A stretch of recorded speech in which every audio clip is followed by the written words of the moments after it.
Hello friends, welcome to Vishakh cravings channel. ముందుగా నానబెట్టిన శనగల్ని పచ్చిమిర్చి తొక్కు వేసి బాగా మిక్సీ పట్టండి.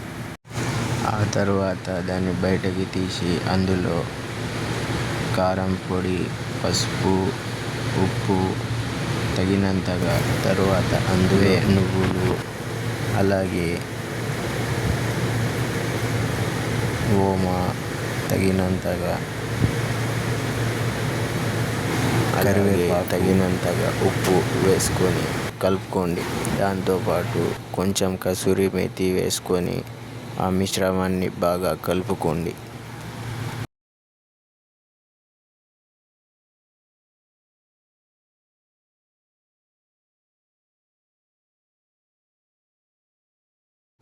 తరువాత ఆ మిశ్రమాన్ని చేతితో కొంచెం కొంచెం తీసుకొని రౌండ్ షేప్ వచ్చేటట్లు చేసుకోండి.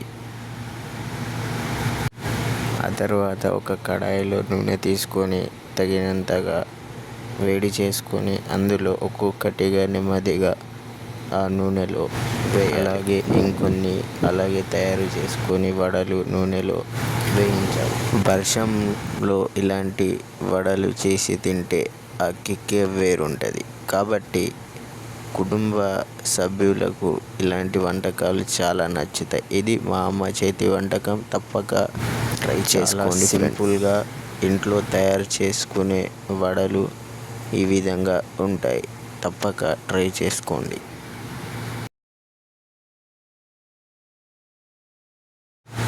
ఇలా గోధుమ కలర్ రంగు వచ్చే వరకు వేయించి తర్వాత బయటికి తీసి తింటే చాలా సింపుల్గా తయారు చేసుకోవచ్చు వడల్ని. Thank you friends. మరిన్ని వీడియోస్ కోసం లైక్, షేర్, సబ్స్క్రైబ్.